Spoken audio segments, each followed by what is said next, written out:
look at me. If you're getting my $50 and you just look funny, you're gone. You understand? So only the campers, none of the adults, none of those folks, none of these people on the end over here, sorry folks. Jesus says, stand up.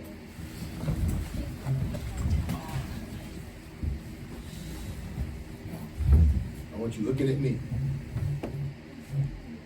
Jesus says, I want you all looking at me. And not stare off into space because you can't see if I make a change or something. If you feel a demonic possession coming over you like Lizard Lips last night, didn't that hurt? No? Okay. So you can't look away. You got to look right at me. You have to go as fast as I tell you to go. If you go a little bit slow, you're gone. Because the winner gets $50. Are you ready? Jesus said, put your arm out like this. Jesus said, put it down. That's pretty good. Jesus said, put the other arm out like that. Now put it down. Jesus said, put it down. I need adults to look because they're going to be cheaters. I can see it right now. That's good. Especially Jacqueline. If you ask her name, Jacqueline! She just yells at you. It's kind of sensitive. What do you call it? Yellowstone? Yellow jasper. Yellow jasper. All right. I got you warmed up now. Move your hand over. Liberty, move your hand over. You hold on. Jesus said, move your hand over this. Hands at your side. Okay, good. All right, ready? Jesus said, put your hand up like this, put your arm over like that, put your hand up like this. Now put your hand down like this, put your arm over like this. Jesus said, arm up, arm down, this way, that way. No, this way, no, that way. Jesus said, touch your elbow.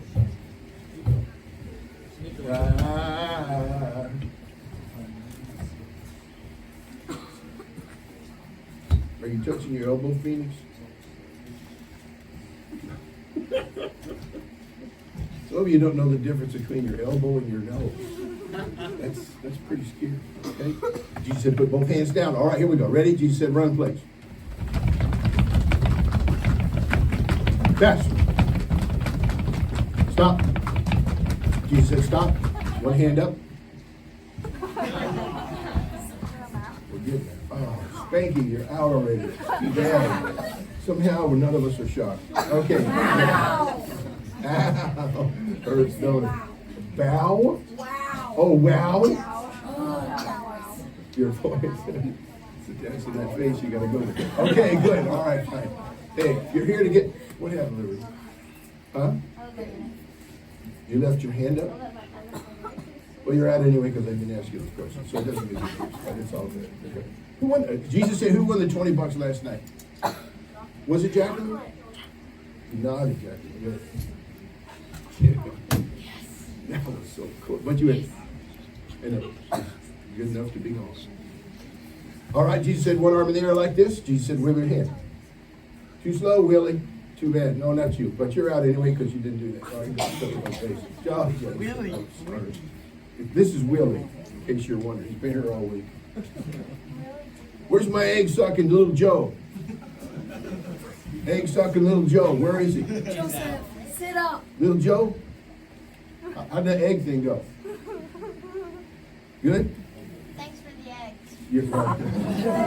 You look like you need the protein. So, no, don't wave your arm, just your hand, and then wiggle your hand. No, you stop it. Oh, no, there we go. That was good. You too. Yeah, that's good. Not your whole arm, just your hand. Okay? Are you okay, Shane? Jesus said, are you okay, Shane? You sure? All right, good. Put your hand down. Jesus said, put your hand... Oh, there we go. I said, Jesus said. I didn't tell you what to do. Just kidding. No, Jesus said, put your hand down. You're right. Now stand up. Jesus said, stand up. Now sit down. No, Jesus said, sit down. Now stand up. Jesus said, stand up. Okay, that's all practice with Shane, how to sit up, sit and stand. Okay, good. Jesus said, sit down. Stand up. Jesus said, stand up. Jesus said, sit down. Jesus said, stand up. Jesus said, sit down. Jesus said, stand up. Jesus said, sit down, sit down. They're all out. No one wins. No, I said sit down. I didn't say Jesus said sit down. You said Jesus said No, I didn't. Thank you, Shane. Son, you just burnt yourself. You didn't have to do that. You understand? I wanted to get them involved in it. So, Jesus said if you're still in and you didn't talk when you weren't supposed to, stand up. Now we're getting there. Sarah, you're having a hard time over there, aren't you, kid? Is it because you're trying to keep your mouth closed so your tongue doesn't go crazy again? Is that it?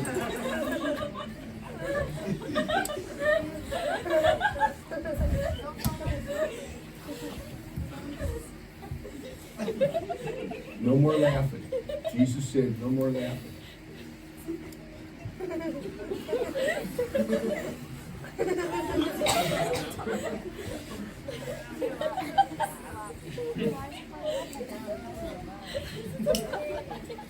Think of something depressing. Think of something sad. You're supposed to be looking at me, remember? I said, at the very beginning, I said, Jesus said, look at me. Got this. Sarah, you're done because you're not looking at me. I told you, Jesus said you to be looking at me.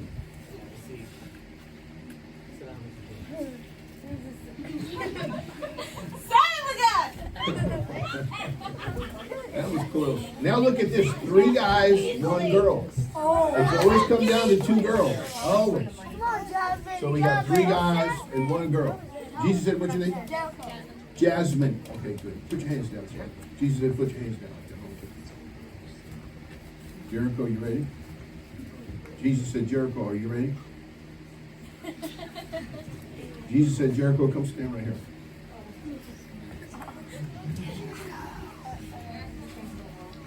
Point breaker. Perfect. Good. Jesus said, turn that way a little bit. Good. You're supposed to be looking at me now.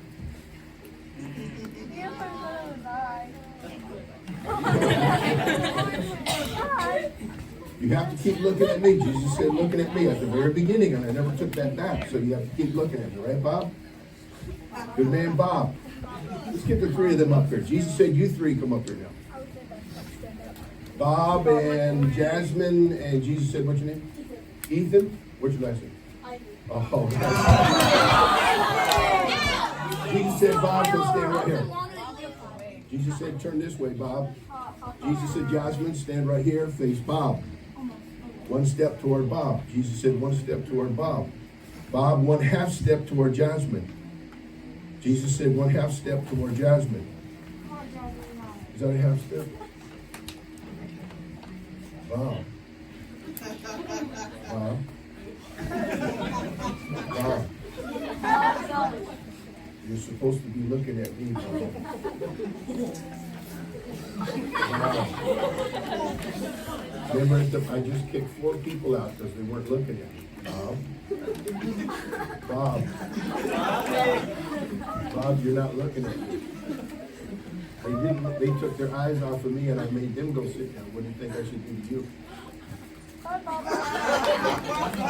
And Jasmine gets the 50 bucks.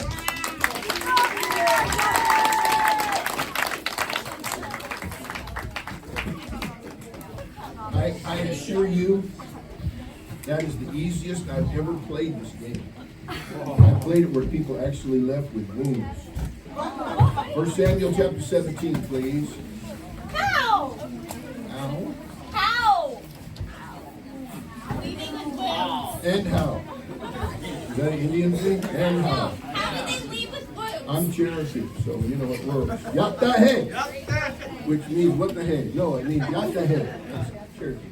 Yatte is Navajo and Hopi. Got any native brothers in here? Native brothers, native sisters? Oh, no, don't say. You? What's your tribe? I'm Alaska Native. Ma'am? Indiana. Did you say Dinana? Nenana. Nenana? Nenana tribe.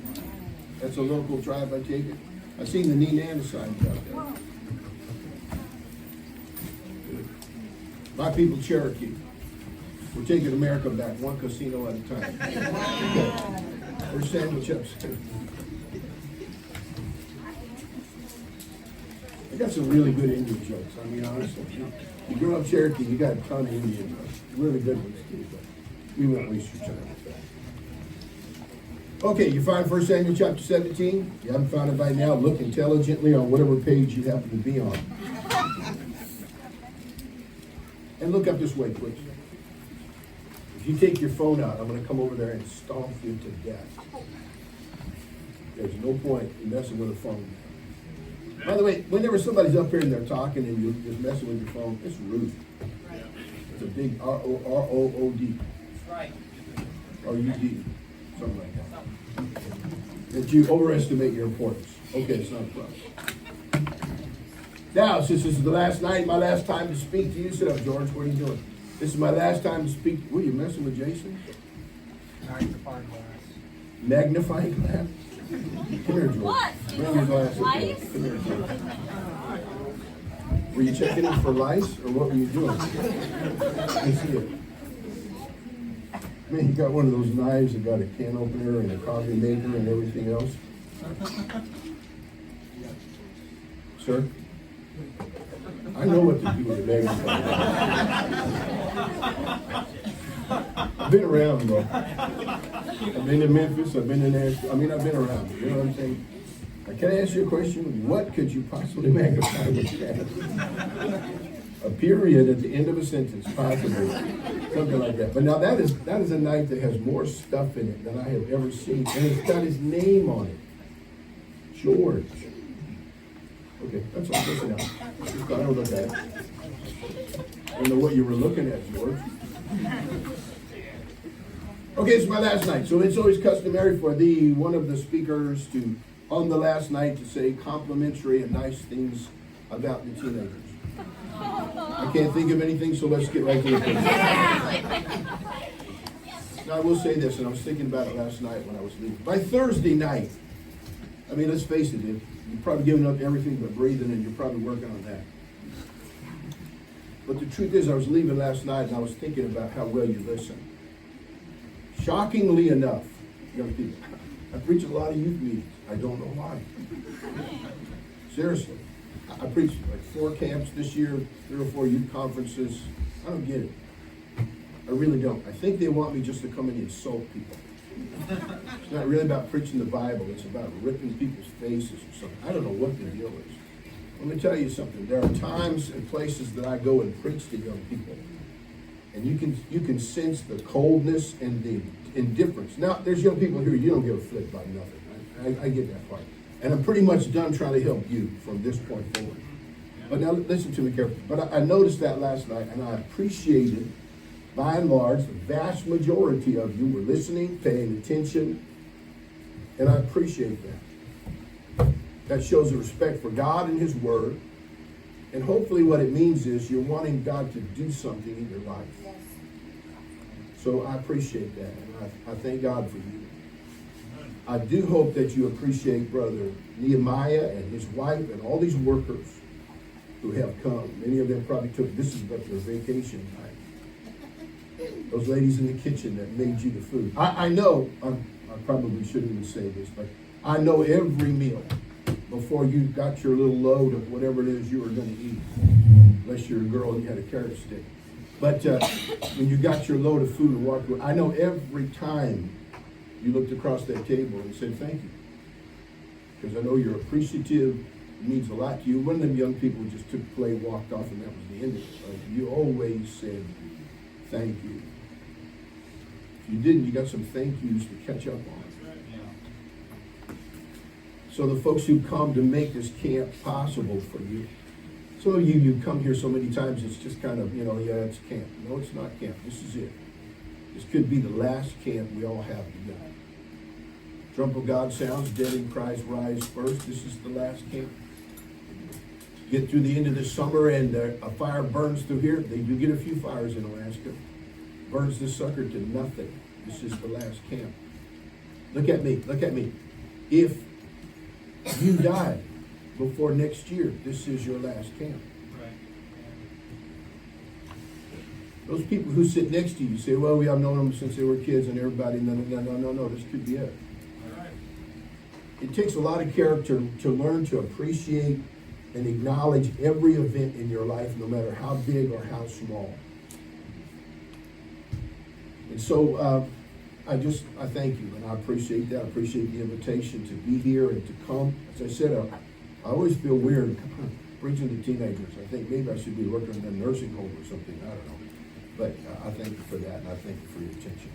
1 Samuel 17. 1 Samuel 17. Anybody know what 1 Samuel 17 is about? Shame. David and Goliath, but it's not a story. It's true. In the valley of Elah. I've been in that valley. I was over in Israel while we were in Jerusalem and all the places you go when you're in Israel. I said, where's the valley of Elah? And they said, it's about 35, 40 miles outside of Jerusalem. I said, I'd like to go over there and see that valley. So the guy that was in charge of the ministry, the trip to Israel, he's the missions director at North Valley Baptist in Santa Clara, and also a missions director at Golden State Baptist College, where I've been teaching now for 28 years. He said, I'll take you over there. So I was thinking, like everything, most things in Israel are like tourist things. You pull up and they've got little toys they're selling and they've got stuff. A lot of the tours that you take to Israel are a waste of time.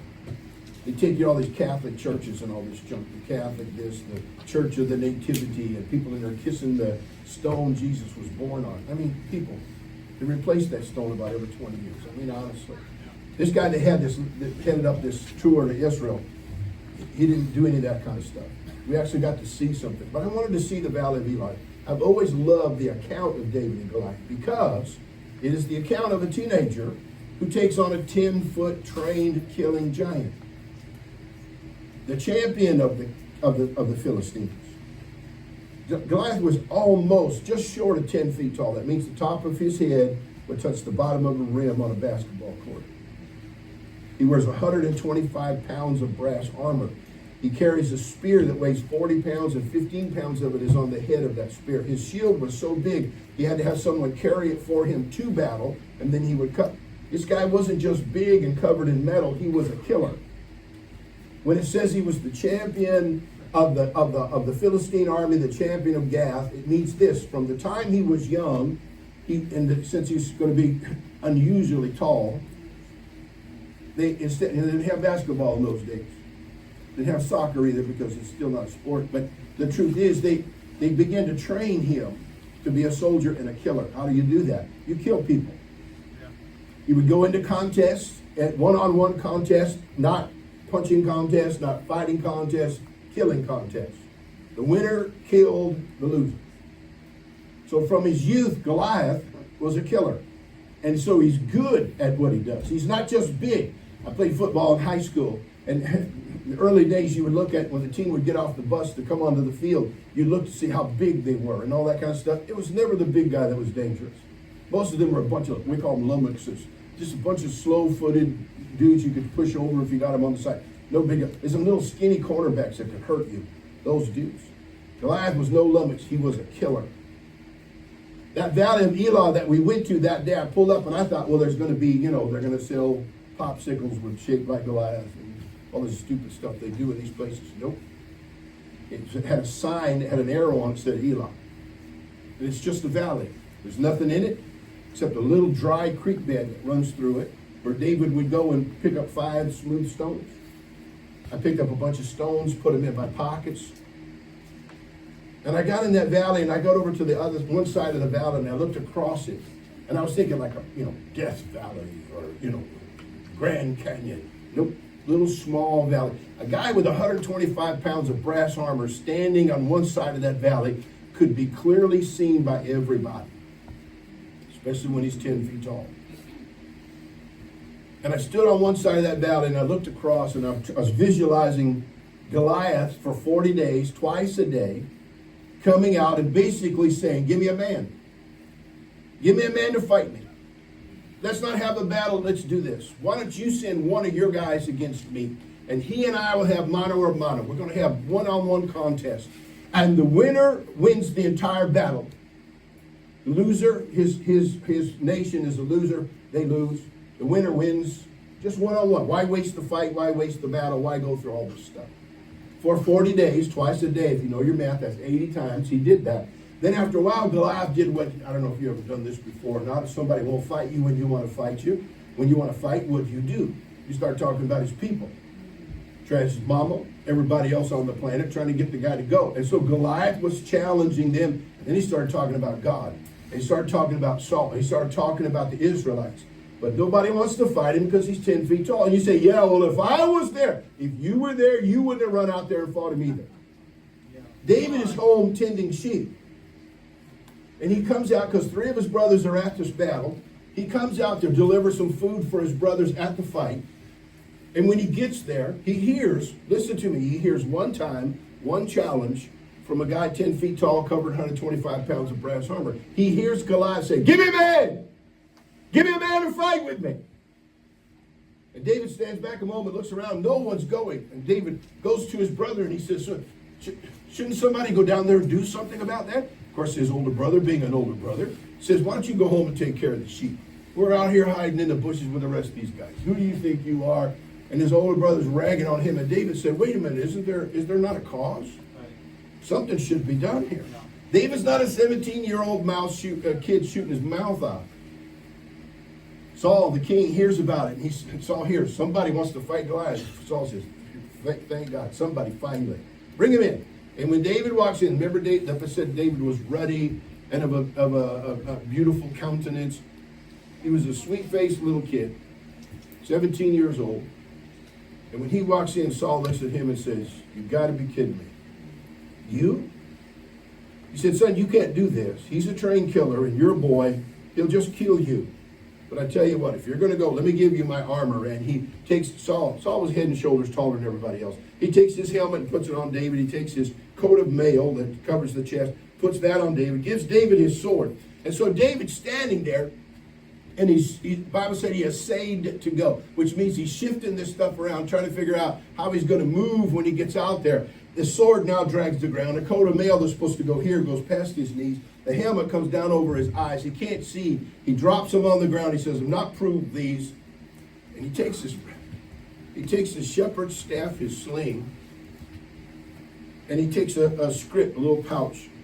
And he says, sir, with these I killed a lion and a bear. With God's help, I'll take the Philistine. And listen to me. The Bible said he ran at Goliath. If you read that 1 Samuel 17, you'll see 3 different times David ran to the fight. And he didn't run up there and hide behind a rock and go, hey! No. He was going to run up and take one shot. Because he was going to get one shot at this guy. And he had to get close enough to do damage to a guy covered in metal. But David loaded up. He picked up 5 smooth stones. There's a whole other thing about why 5. But he puts them in there. He runs to Goliath. Loads that rock up, starts to swing it. And when Goliath sees him coming, he cusses at him, says, I'm going to feed you the birds, kid. Come on and get some. And David says, you come and your heathen God, I come in the name of the Lord. And he runs right up to the giant, just close enough so that when he lets that rock go, it could hurt him if he could. And it did. It hit him. They think it hit him right between the eyes. Goliath falls to the ground. David runs over. The Bible says he gets on top of the giant. He runs and jumps up on top of Goliath. Goliath is not dead. He's unconscious. Consider heading number 14. And David doesn't have a sword in his hands. So he reaches down, he pulls out Goliath's sword, and he proceeds to cut his head off. Now he didn't go, oh, you big hairy fucker, you. And he went, boop, boop, boop, and he cut his head off. The man's neck had to be that big around. Yeah. And he proceeds to chop and whack away on Goliath's head. He puts his foot over here and he turns his head over and he chops away like this. And everybody's watching this kid taking the head off this giant. He pops his head off, picks his head up, holds it up like that and goes, I got one! And all those cowardly Israelites in the bushes start running down into the valley, and the Philistines take off running, a bunch of liars. They take off running, and there's a great victory because the kid stood up to the giant. Now, we know the account, right? We know how it works. We say story of David and Goliath. I understand what that means. But let's understand that could be fictional or non-fictional. This happened. Right. I stood in that valley where he chopped the head off of a giant. And if you read the rest of 1 Samuel 17, he carried that head around with him for the rest of the day. Right. I have a Goliath's head. One of the guys in my churches used to do stuff for plays and things like that. He made me a Goliath's head. with a rock right between his eyes and all this pulpy stuff hanging down. I should have brought it. Aww. And oh yeah, it's like a blind date I had in high school once. But anyway, so he's carrying his head around with him, and the rest of the day, you know why? He's going to take it home and hang it up in his room. Look, I got this one as a Val Camilo right there. Maybe he wanted his rock back. He's going to take his pocket knife out, dig it out, something like that. Maybe he just wanted to get ahead in life. Okay, that's a Brother Perry joke. So the illustration from all this is the subject of the message. And here's the message. But why fight the battle then? Why fight the battle? Now, we're not talking about Goliath. By the way, you will face things in your life that will be very much like a Goliath. It will look insurmountable to you. So Bob, you know what that means? It means like you can't do it. There'll be stuff you'll come across in life and you'll think, I don't know if I can do this. You know what? You can't. But you and God can. And that's what David and Goliath teaches us. People, look at me, sit up, son. That's what David and Goliath teaches us. It teaches us with God, you can do this. It teaches us Philippians 4, I can do all things through Christ which strengtheneth me. Yes, you can. Yes, you can. Yes, you can. But with God's help, without him, you're in big trouble. Amen. Jesus said, without me, you can do nothing. But why would David do this? Why would he go down into the valley of Elah and fight this battle? 1 Samuel 17:31. Stand and we'll read the word of God here, please. 1 Samuel 17:31. When the words were heard which David spake, they rehearsed them before Saul and he sent for him. And David said to Saul, let no man's heart fail because of him. Thy servant will go and fight with this Philistine. And Saul said to David, thou art not able to go against this Philistine to fight with him, for thou art but a youth, and he a man of war from his youth. Do you realize when Goliath was 12, he was over 7 feet tall? Amazing. David said, verse 34, and Saul thy servant kept his father's sheep. There came a lion and a bear, took a lamb out of the flock, and I went after them and smote him, delivered out of the hell's mouth. And when he arose against me, I caught him by his beard and smote him and slew him. Thy servant slew both the lion and the bear, and this uncircumcised Philistine shall be as one of them, seeing he hath defied the armies of the living God. And David said, moreover, the Lord that delivered me out of the paw of the lion and the paw of the bear, he will deliver me out of the hand of this Philistine. And Saul said unto David, you're a dead man. No, he's saying, go, and the Lord be with thee. Father, bless now tonight, I pray in Christ's name. Amen. Here we go. Why fight the battle? Be seated. Why fight the battle? Number one, because of Goliath and the Philistines. Why should you, look at me, why should you do the fight of not submitting to your flesh and doing the right thing? Why do that? Hey, why do that? You probably notice we kind of live in a society that right and wrong is not even understood by the basic understanding of most people. But wait a minute, why should you fight that battle? Why should you be honest and tell the truth? I was driving over here. I stopped at one of these little gas station things over here to get some gas. I went in, I said, I need something. She goes, just pump and come back and pay for it. And I thought, oh, you trust me, huh? So I went out and pumped some gas. I could have just put it in there, got in my truck, whoop, and drove off. I was in the store one day and I bought some stuff. I happened to have a $50 bill like your husband now has. And the amount was like $23 or something. I gave the girl a $50 bill. Maybe she'd never seen one before. She rings it up, and then she starts giving me change. 20, 40, 60, 80, $100 in 20s. I'm just standing there going, Christmas, New Year, my birthday, my wife's birthday.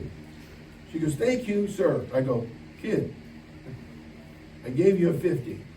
You've given me almost 100 back. Are you a Democrat? I mean, kid. She goes, then she looks at me and she goes, what? I said, that's too much money.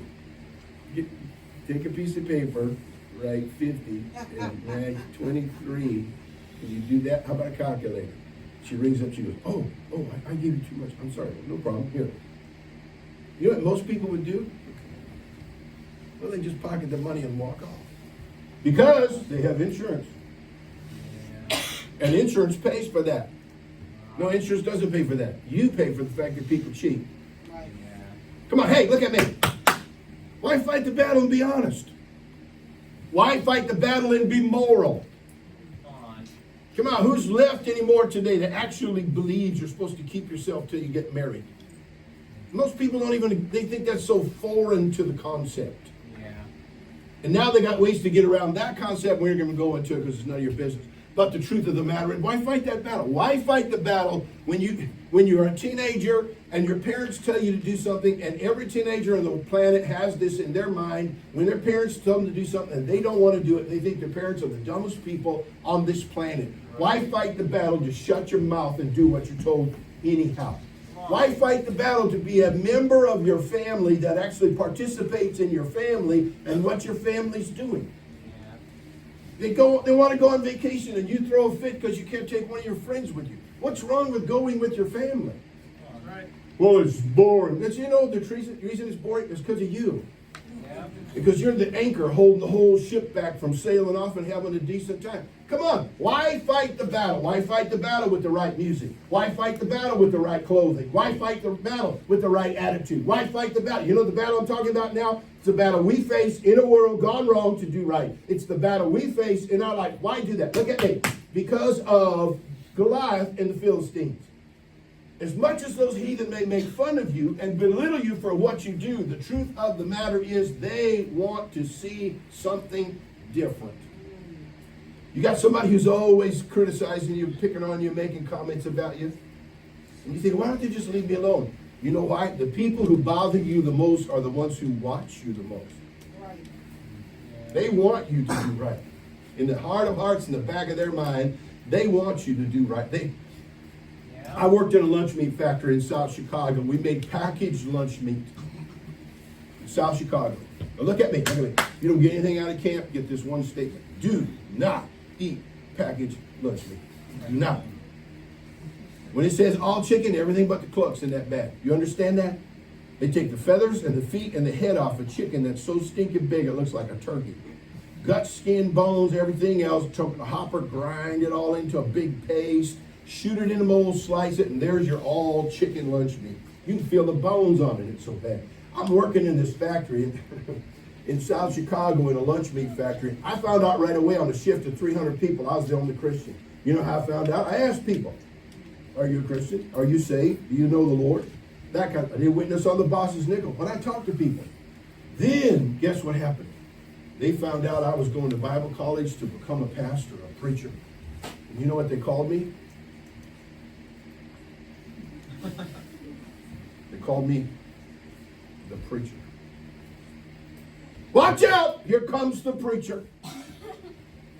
I came into work one night and I was working in the maintenance division of the company, and you fix repair machinery and stuff. I came in one night, you always had your own workbench with your tools and stuff, and I came in, they put pornography all over my bench. And I walked in, I saw the corner of my eye, and I wadded it up, threw it in the trash can. They were standing over the tool crib watching to see what I would do. And they came out and I said, hey fellas, come here a minute. I said, don't ever do that again. So I don't know what you think you're accomplishing or what you think you're doing, but that's disrespectful. I don't treat you wrong. You will not treat me like that again. See, we think we're supposed to stand there, oh, I'm sorry, I'm alive and I'm a Jesus person. No. They wanted to see that. Listen to me. I had to work there for 2.5, almost 3 years in that lunch meat factory. Before it was over, they would come to me and say, preacher, I got a problem in my marriage. Would you talk with me? Yeah. I was a Bible college student. In some cases, I hadn't even had counseling classes yet. And I'd be standing there in my overalls and my helmet on at lunch and go, okay, what do you got, pard? Here it is. And I'm going, And I'm thinking, I don't know what to tell the guy. I've done it these classes. They asked me to come to their hospital and visit their people. I worked for a guy who was an atheist. Hated God. First day they put me with him to train me. He said, okay, you're the preacher guy? Because let me tell you something, pal. You keep your mouth shut about your God. I don't want to hear anything about that. You understand that? I said, I'm here to work. Let's go. And so we'd work together. And after a while, he'd say, hey, preacher, so you believe in God? I said, sure do. The Bible says, you got it? He said, don't say anything. I said, oh, pardon. You asked. You asked? I'm answering. Well, never mind. And then every now and then he'd throw in a question. So you're one of those life after death people. I go, yeah, absent from the body, present with the Lord. Then there's Luke at 16, and then there's the rich man Lazarus, and he goes, hey, don't quote the Bible to me. I said, then don't ask questions. He kept asking. I had to work 2.5 years to get that man to sit down so I could tell him about Jesus and salvation. I would like to tell you that I led him to Christ, but he wouldn't listen. He wouldn't get saved, but he listened to me. I got through the whole gospel. I'm sitting in the shop one night in the office. Stand up, stretch your kneecap. I'm sitting in the office one night. All the guys on my maintenance shift are in this office. We're all eating lunch because the crew chief wanted to talk to us about, you guys don't know a screwdriver from a hammer. And so we got done with this little conversation. We're sitting there. And this guy, I was sitting over in the corner. This guy goes, "Hey, preacher. So heaven and hell, huh?" I said, "Oh, absolutely. Bible's very clear about that." One guy goes, "Well, how do you know for sure you're going to heaven or you're not going to hell?" I said, "Well, it's very simple." And I started to go through the plan of salvation. So the first thing you have to understand, gentlemen, is you have to realize you're a sinner. He goes, "Well, who's?" I said, "All have sinned to come short of the glory." One guy goes, "Well, that means all of us are sinners." Exactly. Point two. I said, "That means then all sinners have to pay a penalty for their sin. They die and they go to hell to pay for that penalty." Well, one guy goes, "Well, wait a minute. If we're all sinners, we're all going to hell." I said, "That's right." Point three. I went right to the plan of salvation. They helped me through the plan of salvation. I went to the whole plan of salvation, told them then, "Yeah, but Jesus died to save us from hell." "Well, what about the Muslims? What about atheists? What about the Buddhists?" I said, "There's one way to heaven." Jesus said, "I am the way, the truth, the life." And I went to the plan of salvation, told every guy I worked with how to be saved, invited them to get saved. Some of them did. Some of them came to my graduation at Bible college. Look at me. Those people need something more than cowards and Christians who will not stand up for Jesus. Right. You're afraid of them. Yeah. You're intimidated by them. You're afraid you're going to lose a friend. I have never lost a true friend to the cause of Christ. Yeah. Our problem is we've devalued friendship. We went over all that stuff. But look at me. Goliath and the Philistines, they need to see us fight this fight. Some of your cases, some of you, it's your own people, your own home, family, life, the people who are around you in your life. They know, you're at camp this week. They're going to wait. Look at me. They're waiting to see what you're going to do when you get home. Yeah.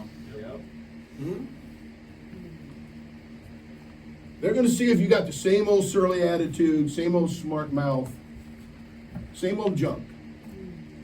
They're going to see you in same old music, same old clothes, same old junk, and they're going to go, "Yeah, should have just sent them to camp where they could whittle and start campfires." Goliath and the Philistines need to see us fight the fight. Yeah. They do. Be seated, please. Number two, you know why you need to fight the battle? Because of Saul and the Israelites, God's people. Now, I would hope, I notice, I always watch you during the functional stuff, singing and games or whatever else, and I'm always watching because it's interesting to see how many of you only participate on the level of the person next to you.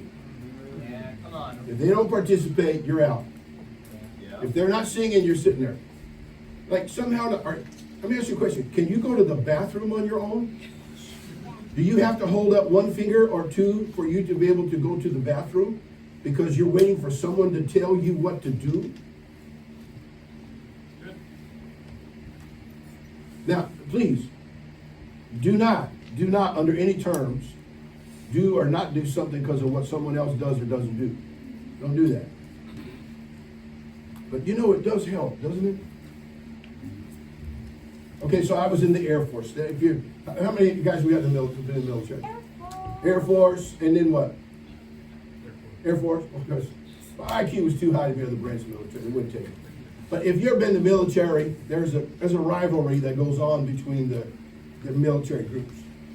Air Force, Marine, Army, Navy kind of. I mean, seriously. You're wearing a Dixie cup on your head? How serious can you be taken? Nobody thinks Coast Guard means anything. Anyway, we don't know all that. We used to call them chicken of the sea. But there's this rivalry that goes on between the services.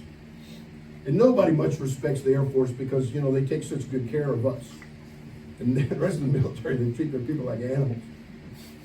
But I'm in an eating establishment in London, England while I was on leave. And I traveled by myself as a single guy. I'm sitting in this eating establishment, and these 3 Marines were sitting on the table at the table next to me. Then these guys walk in who are those guys that stand in front of Buckingham Palace, wear the Tina Turner hats, red jackets, right? Those dudes. They came in. Now, they weren't wearing their red uniform stuff, but when they came in, they saw those Marines. They heard them talking. They goes, hey, you're Yanks, huh? They said, yeah. They said, you're in the military. They said, yeah, we're in the Marine Corps.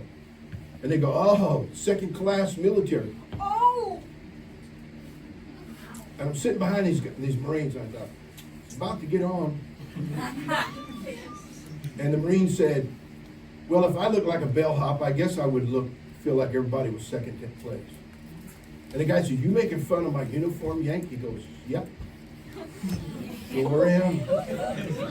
Saw a guy just like you standing in front of a hotel in New York City. Thought that was you. Probably was you. And those guys, there's about 4 or 5 of them. They turn around, they're facing my Marine buddies. And I'm standing there, I leaned over, I tapped him on the shoulder, I said, okay, bro, wing nut behind you here. But if it's on, I'm in. Say, what happened? We won't go into it. The truth of the matter is, we can pick on each other, but nobody's picking on us. See, look at me. Why are you waiting for somebody of your own age to justify what you do? Yeah. What are you doing? Right. But isn't it encouraging to see somebody step up and step out and do what they need to do? Yes. Hey, Saul and the Israelites cowering in the bushes, they needed to see this kid run down into the back. Nobody thought he could do it. His brother said, go home and take care of the sheep. Saul said, oh, that guy will kill you, kid, you don't stand a chance. But go ahead.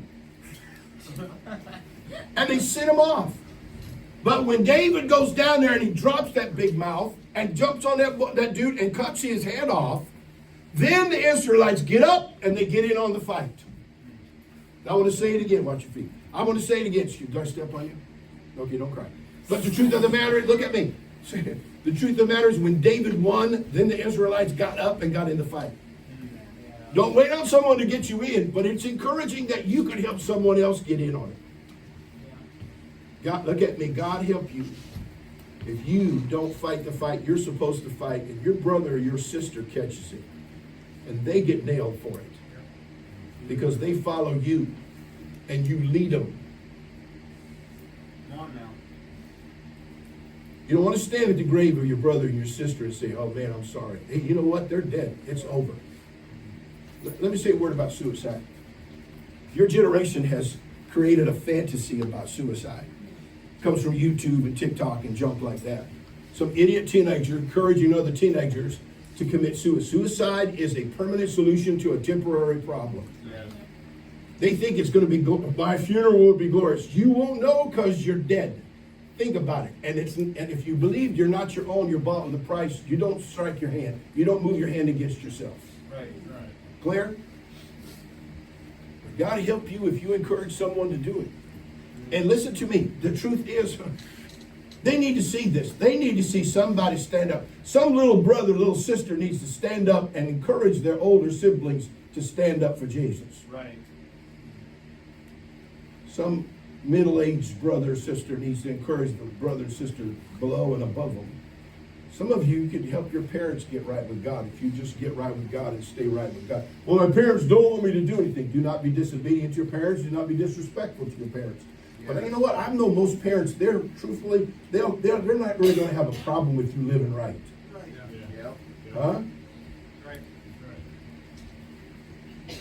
Saul and the Israelites, they need to see David fight this fight.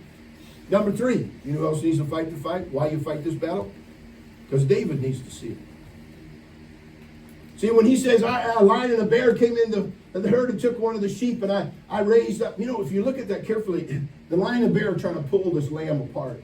And David kills them both and spares the lamb with a pocket full of rocks and a shepherd's staff and a sling.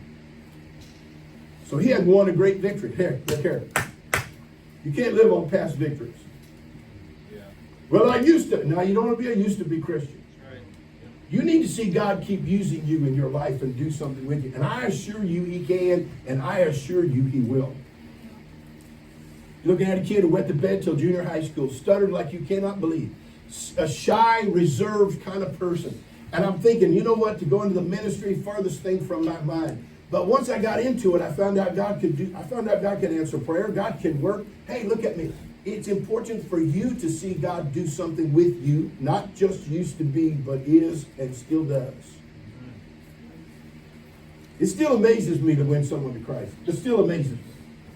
It still amazes me to pray and see God answer a prayer. And it's just, everybody else has got everybody else's prayer life. I got my own. But I tell you, it's a blessing to me. It's an encouragement to see God still wants to use me in my life.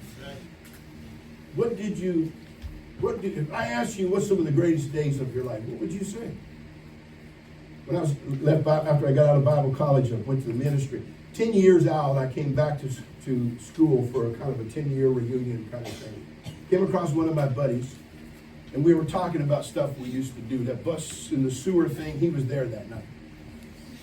And he said, those were the best days of my life. And I thought, well, we had a good time, didn't we? But I thought to myself, what?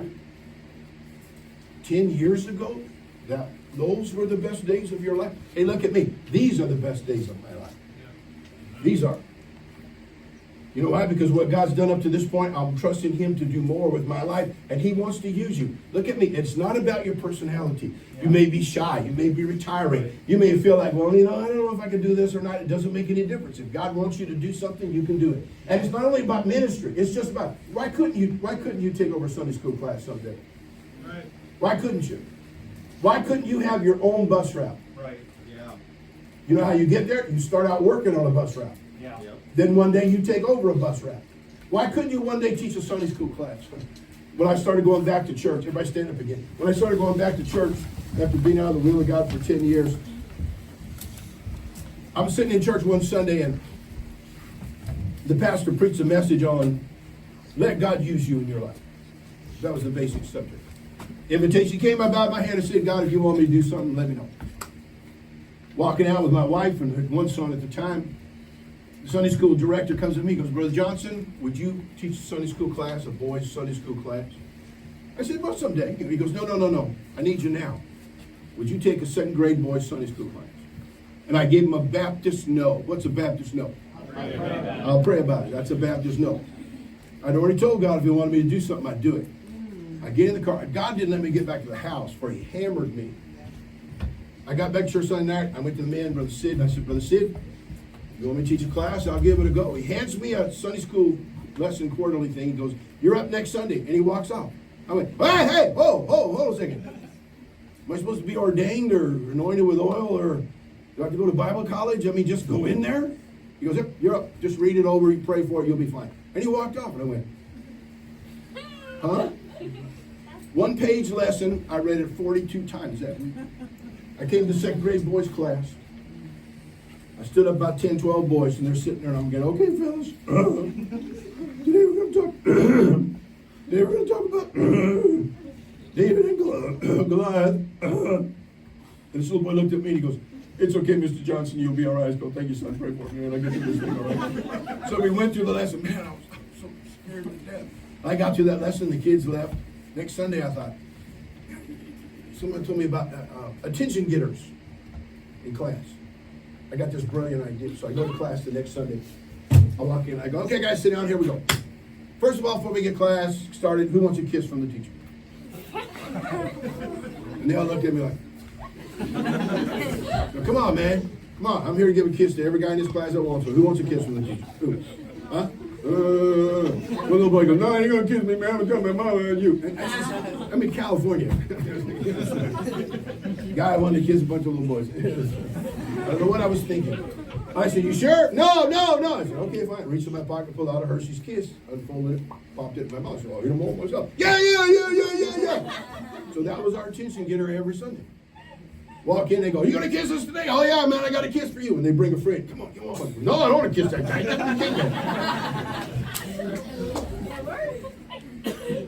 Then we got to Christmas. I hate Santa Claus. Where am I staying? The North Pole. Anyway, I hate Santa Claus. So I got up there in class on Sundays. You know, Jesus, Bethlehem, the wise guys, all that stuff. They were never there. Anyway, never mind. They showed up 2 years later. I said, watch this, guys. Watch this. Santa. S-A-N-T-A. See that? Look at this. Watch this. S-A-N-T-A. T-A-N. Look at that, fellas. That's Satan. Santa is Satan in a red suit. I'm up on the table with my foot in a crayon box giving Santa, what for, buddy? I'm telling you what. I had Rudolph the Red-Nosed Reindeer's Antichrist. I mean, I was on it. Tearing that thing up. These little boys just sitting there going. I got this one boy goes, I'm going to tell my mama. Yeah, bring mama down there too. She'll get some too, pal. Get back to church that night. Pastor goes, Brother Johnson, would you come in my office? Yeah, Bridget, what I got to do for you? He goes, what did you do in that class? My phone's been ringing all afternoon. Kids crying about the devil, Santa taking them to hell. What did you do in that class? I said, man, I'm sorry, preacher, the Holy Ghost got all over me. I couldn't help myself. He goes, Brother Johnson, just teach the lesson, okay? Just teach the lesson. Yes, sir, I'll try, but next Christmas, give them one for me. Yes. Be seated.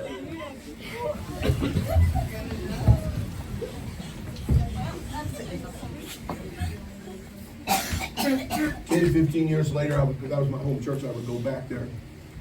And I'd meet these young men who I taught in that boys' class. And I didn't recognize them because they were growing up there. And they come up to me and they said, Brother Johnson, I'm married now, I got kids, we go to this church, and it's our home church too. And wow, I thought I was just teaching a boys' Sunday school class. Dave, look at me, David needed to see God do something in his life. You think that God using people's like specific to a certain, listen to me, it's not that God's hard up and has no body, it's just that God will use anybody that's available. The greatest ability is availability with God. Hey, Dr. John Rice used to say, don't pray and ask God to use you. Make yourself available. He'll wear you out. He'll keep you going, doing what you need to do. David, one more thing. You know who else needs to see you fight that battle? Besides Goliath and the Philistines and Saul and the Israelites and David himself, you know who else does? God does. God needs to look down and see you. And by the way, he does. Doesn't the Bible say something about he notes the hair on your head, numbers the hair on your head, notes the sparrows fall? What color does a bald-headed dude put on his driver's license for the color of his hair? Anyway. Skin. I mean, God looks down from heaven. He sees that kid in the drunkard's home who's now a preacher of the gospel of Jesus Christ. God, I hope that God is pleased. Those of you who won't even sing unless your little friend sitting next to you does, you understand God looks down from heaven and says, I gave you those hymns so you could sing them. Come on. He wants you, look at me, he wants you, he wants to see you, and he notices you. That's right, thank you. I played football in high school. I played on absolutely the worst football team. I mean, I'm telling you, we won one preseason game, and after that, we got slaughtered. And I play, if you don't think about football, if you don't, it's because your career is a football bat. Anyway, so in football, you have offense, defense, and punting and kicking. Punting, kicking, and kick receiving, punt receiving. Well, I played on offense, defense, the punting team, and the kick receiving team. But if you're on a bad team, here's what that means. You stand there while the rest of the team runs off the field, the other ones come on. I was the only dude that never left the field the whole cotton picking game. And we were getting killed. I heard my coaches after a game one night saying, we only lost by 3 touchdowns. I thought it'd be 4 or 5 against these guys. They were even talking about us losing. You know, I was a middle linebacker.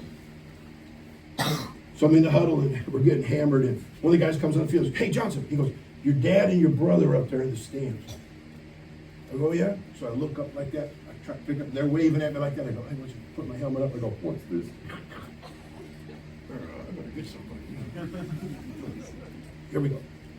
Snaps the ball. Halfback's my man. He's my meat. I'm cutting. Always keep the shoulders parallel to the line. I'm cutting to the left. Here goes the halfback. He's moving over. Guys are starting to roll and knock out the blockers in front of him. I'm thinking, I'm going to hammer this sucker so stinking hard. His mama's going to feel it 10 miles away. And I go up to hammer him. About that time, one of my cornerbacks runs up and takes him out. The referee was standing there. I hammered the referee. I wanted to see my people see me hit somebody. And I blew that, his flag hit the ground. He didn't throw a flag, his flag dropped. Woo! Referees are so sensitive. I turned around and I went, how about that? My dad and my brother sit in the stands going, the referee. See, all of a sudden, it makes a difference whether we're winning or losing. Listen to me. My dad and my older brother were looking at me. And I wanted to make them proud of me. I wanted to do something that pleased them so they could see me do something that made a difference. Well, your Heavenly Father and your older brother are watching you 24/7. Now, is that a good, bad thing? The eyes of the Lord in every place, beholding the evil and the good. Is that good or is that bad? Depends on how you're living. Right. I love it. Our kids, when they got old enough to leave them at home alone for a while, like 2 or 3 year olds. Hey, you give them a little NyQuil in the bottle, they just drop them. Anyway, they'd be old enough to leave them at home by themselves. We'd go away and come back. And something had happened, but they didn't want to say what it was. So I said, hey, did you do something to your brother? You look at me and go, no. All he had to do was just pause before he answered. Done. And then you get in trouble and you go, Dad, how did you know? I said, come on, man, you think I'm that stupid? Honestly. Your Heavenly Father watches you 24/7, not to hawk your life. He's watching over you to protect you, take care of you. Thank you. And when he wants, look at me, and when he looks at you, he wants to see his kid do something. That's right. God deserves that. Yeah. He is faithful to your salvation. You believe not, yet he abideth faithful. He'll never leave you or forsake you. He'll never, listen to me, he'll never treat you the way you treat him sometimes. That's true. Shame Come on. on. Well, doesn't God chastise us? Yeah. Turn you over his leg and whoop you like a red-headed stepchild. Guess what? That's still proving that he loves you. I never believed that when my parents spanked me. Son, I do this because I love you. Well, love me a little less. What do you say? I mean, go love my brother. I mean, come on. Leave me alone.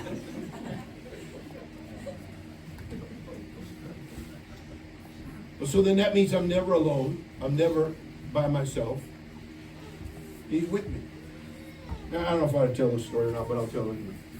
I was preaching in a church in Southern California by myself. My wife doesn't travel with me much anymore. We got grandkids, and I'm not even hardly on the list anymore.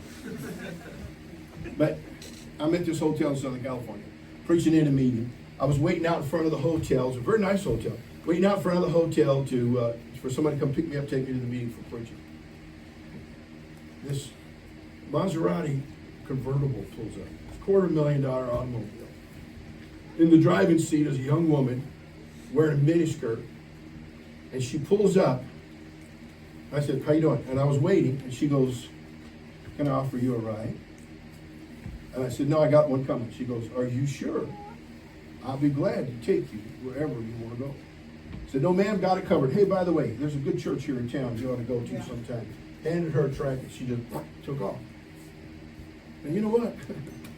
See, for most people, they'd say, well, for you guys, that's never going to happen because you're so stinking ugly. When you were born, the doctor slapped your mother instead of slapping you. Hey, they put you in a high chair, and we couldn't let you eat at the table. They had to shove you in a closet and feed you with a slingshot. There's nobody to eat. They had to hang a bone around your neck and get the dog to play with you. All right? You're on the bus with your mom, and this guy turned around, saw you and your mom sitting there, and he goes, lady, that's the ugliest kid I ever saw in my life. And mom cried, and the guy got off the bus. The next man sat down in his seat, turned around, he goes, oh man, I don't know what upset you, but the next stop, I'll get you a cup of coffee, and if you like, I'll even get you a banana for your monkey. You know, that's how ugly you are. I got that. Hey, they diapered the wrong end for 6 months, okay? You were born, the doctor turned you over, don't Siamese twins. But the truth of the matter is, that's never going to happen for you. And it shouldn't, but it doesn't make any difference. Hey, I got the Heavenly Father watching me in my life. That day he said, that guy has got enough sense to not get taken in by some hoe. Yeah. Why? Because I want to please him. That's a powerful thing. You want to please somebody, why not please God? So I go home tonight, pillow my head, gotta get up at 4:30 in the morning, get on a plane, fly, preach somewhere else. You know, all that kind of stuff to me sounds like fascinating, but trust me, if I never saw another airport or motel room, as long as I live, I would be happy. But it's what he wants me to do, and I'm okay with that. I FaceTime every day with my wife. I say, girl, how you doing? Woo! What are you up to today? Well, I cleaned the toilets. Exciting life, sweetie. How's it going? I went fishing at Brother Murray's place today. I caught a pike. Never caught a pike before. This is the first time in the 14 trips I've been to Alaska. First time I ever fished or hunted or did anything. And I caught a pike today. Got pictures of it. You want to see it? Thank you very much. Bring it on. Okay, here's the deal. The truth of the matter is, you may think life's not so exciting if you do what a preacher does. Well, I'll tell you something. If I was a garbage man and they paid me $25 an hour and all I could eat, I'd be thankful if that was God's will. Because it's Him. It's about God, not about me. Stand your feet, please. You get it? There are reasons to fight this battle of your flesh. Do right. Leave camp. Go home. Make changes. There's reason to get in this fight for God, for the cause of Christ, and to do right, to live a righteous life in a wicked world. There is a reason to fight the battle. Bow your heads, please. Goliath and the heathen out there, they need to see somebody stand up for Jesus. Enough of this stuff. Enough of cowardly, chicken-livered, no good for nothing, sand for a spine Baptists are not willing to take their stand for Jesus Christ. You don't have to be an idiot about it, but I'd rather see somebody be an idiot than be a coward. Saul and the Israelites, there are people you could encourage to do right. Don't wait for somebody to be encouraging you. Why don't you encourage somebody? Why don't you see God do something with you? Why don't you know that you pillow your head at night and the God of heaven is pleased with you? That ought to be enough. There are times when I preached in my church, when I was the pastor, and I'd get a little ornery, sometimes flat mean. And I could always tell how mean I was by how fast the building emptied.